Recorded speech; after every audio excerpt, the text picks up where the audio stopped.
السلام علیکم۔ سوال یہ ہے کہ غسل کرنے کا طریقہ بتا دیں۔ غسل کرنے کامل غسل کا طریقہ جو رسول اللہ صلی اللہ علیہ وسلم کرتے تھے وہ یہ طریقہ تھا کہ سب سے پہلے انسان کو غسل کی نیت کرنی چاہیے، یعنی کہ رفع الحدث کی نیت۔ اس کے بعد بسم اللہ، پھر 3 مرتبہ ہاتھ دھونے چاہیے، پھر استنجا کرنی چاہیے، اور استنجا کرنے کے بعد پھر ٹھیک اسی طریقے سے وضو کرنا چاہیے جیسے کہ نماز کے لیے وضو کیا جاتا ہے۔ صرف اتنی سی بات ہے کہ پاؤں کے دھونے میں شریعت میں یہ اجازت ہے کہ آپ اگر سٹارٹ میں دھونا چاہیں تو بھی صحیح ہے، اگر اینڈ میں دھونا چاہیں تو بھی صحیح ہے۔ کامل وضو کے بعد سب سے پہلے انسان نے اپنے ہاتھ جو ہے پانی کے اندر داخل کرنے ہیں اور اپنی انگلیوں کو بھگونا ہے، یعنی کہ انگلیوں کو تر کرنا ہے۔ اس کے بعد سر کے بالوں کے بیچ انگلیوں کو داخل کرنا ہے اور سر کے بالوں کو اور جلد کو اچھی طریقے سے جو ہے ملنا ہے، یہاں تک کہ آپ کو یقین آ جائے کہ آپ کے سر کی جلد اور بال سارے کے سارے جو ہے تر ہو چکے ہیں۔ اس کے بعد پھر جو ہے 3 مرتبہ سر پہ پانی ڈالنا چاہیے، اور 3 مرتبہ سر پر پانی ڈالنے کے بعد دائیں کندھے پر، یعنی کہ دائیں طرف 3 مرتبہ پانی ڈالنا چاہیے، پھر بائیں طرف، پھر نیچے مطلب پیٹ سے نیچے دائیں طرف جہاں جہاں تک پانی پہنچا ہے اس کے نیچے، پھر بائیں طرف 3 مرتبہ۔ یہ کامل غسل کا طریقہ ہے، وہ غسل جو رسول اللہ صلی اللہ علیہ وسلم کیا کرتے تھے۔ اور دلیل اس پر حدیث ہے میمونہ رضی اللہ تعالیٰ عنہ کی، اس سے پہلے عائشہ رضی اللہ عنہ کی حدیث ہے جو کہ بخاری مسلم دونوں میں ہے۔ فرماتی ہے کانا اذا اغتسل من الجنابۃ، رسول اللہ صلی اللہ علیہ وسلم جب جنابت سے غسل کرتے، یبدأ فیغسل یدیہ، سب سے پہلے رسول اللہ صلی اللہ علیہ وسلم اپنے ہاتھ دھوتے، یعنی کہ نیت اور بسم اللہ وہ تو ویسے بھی وضو میں، غسل میں اور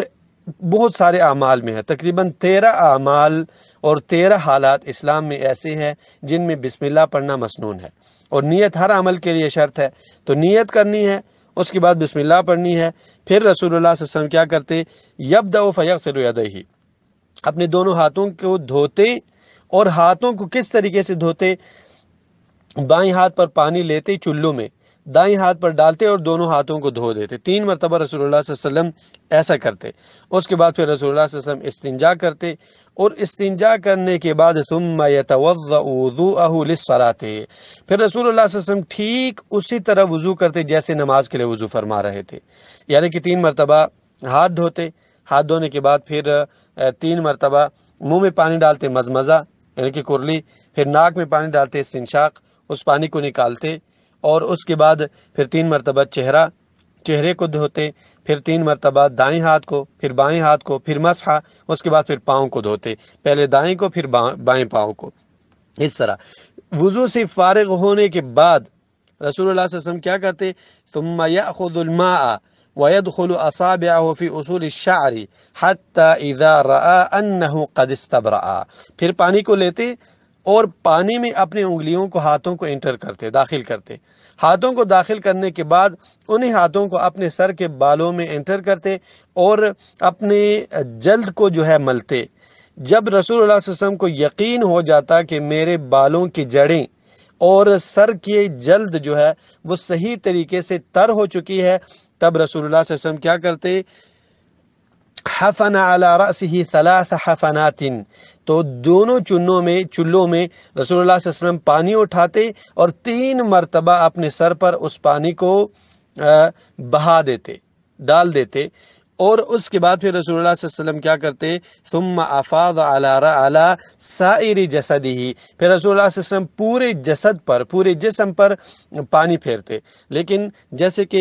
حدیث میں ہے، عائشہ جہاں فرماتی ہے کہ کان رسول اللہ صلی اللہ علیہ وسلم یعجبہ التیمن فی تنعلہ وترجلہ وطہورہ وفی شأنہ کلہ، بخاری مسلم کی حدیث ہے کہ رسول اللہ صلی اللہ علیہ وسلم ہر کام میں دائیں طرف کو پسند کرتے، تو دائیں طرف پانی ڈالتے کندھے سے نیچے، پھر بائیں طرف، پھر دائیں طرف، پھر بائیں طرف۔ یہ رسول اللہ صلی اللہ علیہ وسلم کی غسل کرنے کا صحیح طریقہ تھا، اور یہ بخاری اور مسلم